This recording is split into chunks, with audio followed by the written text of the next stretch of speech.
Hi, I'm Aaron. I'm an IT professional working in Orange County, but I've spent the last 10 years driving up to Central California on weekends to help my family turn what was a tore-up cattle ranch into what is now Run Vineyards and Winery. My parents just announced that in 5 years they're moving to France, and I've got that much time to grow the business, become a winemaker, and figure out how to run this place myself.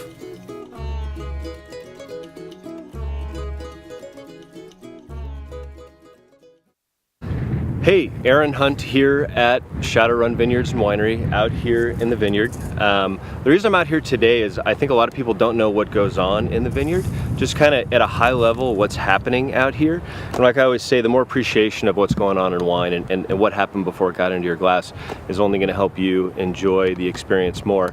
And there's always lots going on right here, especially right now. If you look out, you can see spring has sprung. We've gotten what's called bud break, which means these little guys are going to turn into shoots. They're going to go up here into these wires as part of this trellis system, and then they're going to be held up against the sun here, and the morning sun's going to come across and give them that energy they need. And then when the sun gets to the other side and you've got hot afternoon sun, we're going to have some leaves and some canopy on this side that's protecting the grapes from getting sunburnt, basically, because it gets hot out here in Creston. So a quick review of what's going on over here. Kind of the inputs are, we've got the trellis system, which trains the vines.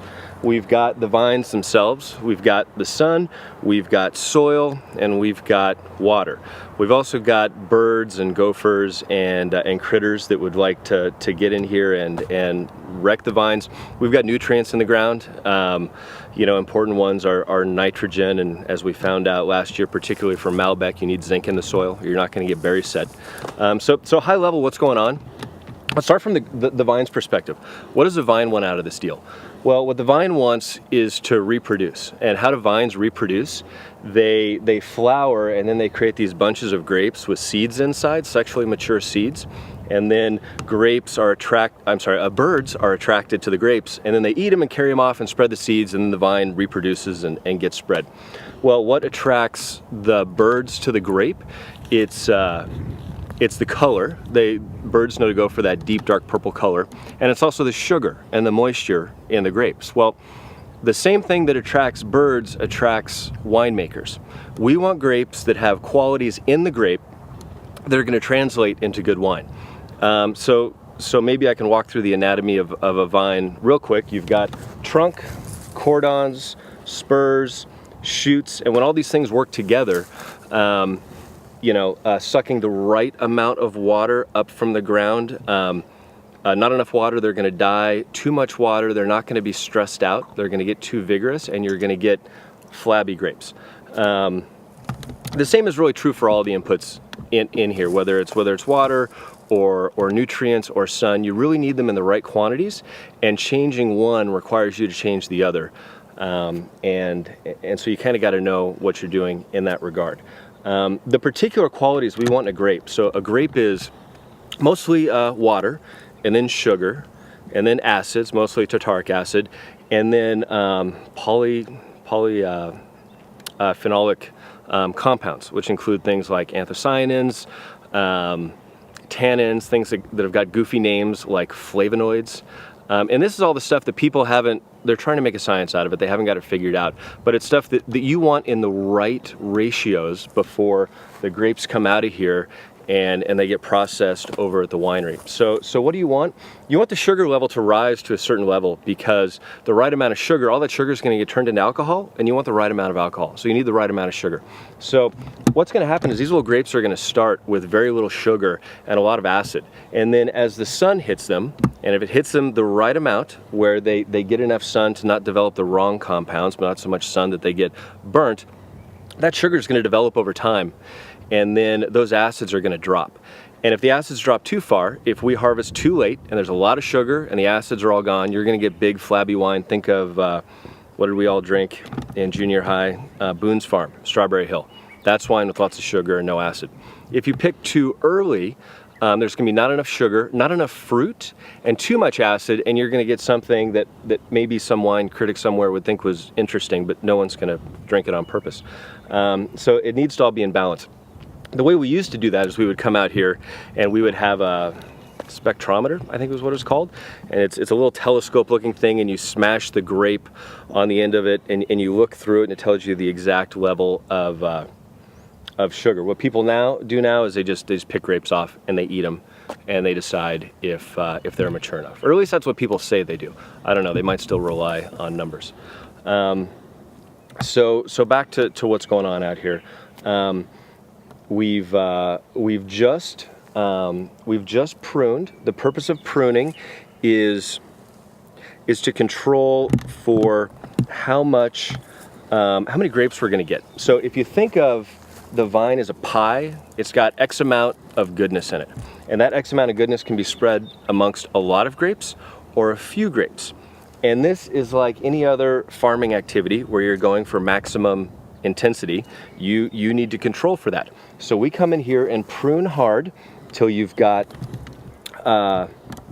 you can see these horizontal cordons, spurs that are about 6 inches apart, and then off of each spur you've got 2 buds, a base bud and then another one, and each one of these is going to shoot 2 stems. They're going to come up, and each stem is going to have 2 clusters of grapes. If we were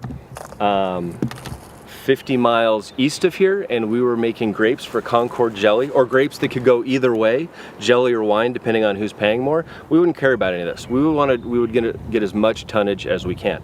But what we're trying to do is we're trying to make expensive, high quality wine, and so we're taking that energy, that goodness in the trunk here, and we're translating it into about 3.5-4 tons of juice per acre, which is about average for premium wine. Every once in a while we screw up and you just have better growing conditions than you want, as ironic as that sounds, and we end up getting 5 acres per ton, and it's too much and it doesn't have the same quality.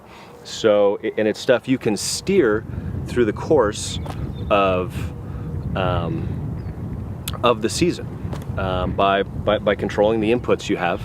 Sun, by controlling the canopy and how much leaves it has protecting the grapes. Water, you know, this is all irrigated. We don't do dry farming here in Creston. There's just not enough water to do dry farming. We turn the sprinklers on and off. And nutrients. We control what nutrients go on and when, and then we control the plant themselves. We've obviously got these things. We don't just plant these things and let them grow, right? They're trained to a very specific shape in a specific format, and they're going to be held up against the sun in a curtain because we want these little guys working to produce the kind of grapes that we want that are going to go into the wine that we're going to serve to you. One of my favorite lines about this kind of stuff, you guys ever saw that movie Chariots of Fire?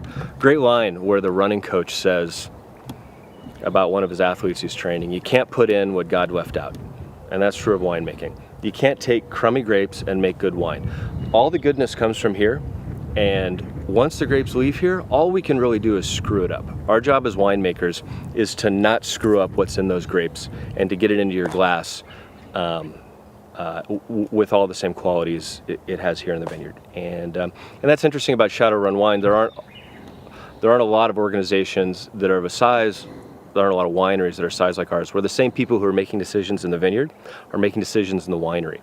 So it's fully integrated. So it's sort of like buying a chair from someone who went and chopped down a tree and sanded down the wood and made the chair and then built the shop and then sold you the chair. That's kind of a unique thing these days. That's how we like to do it, because we like to control the final product. You know, it's a little bit of artistry.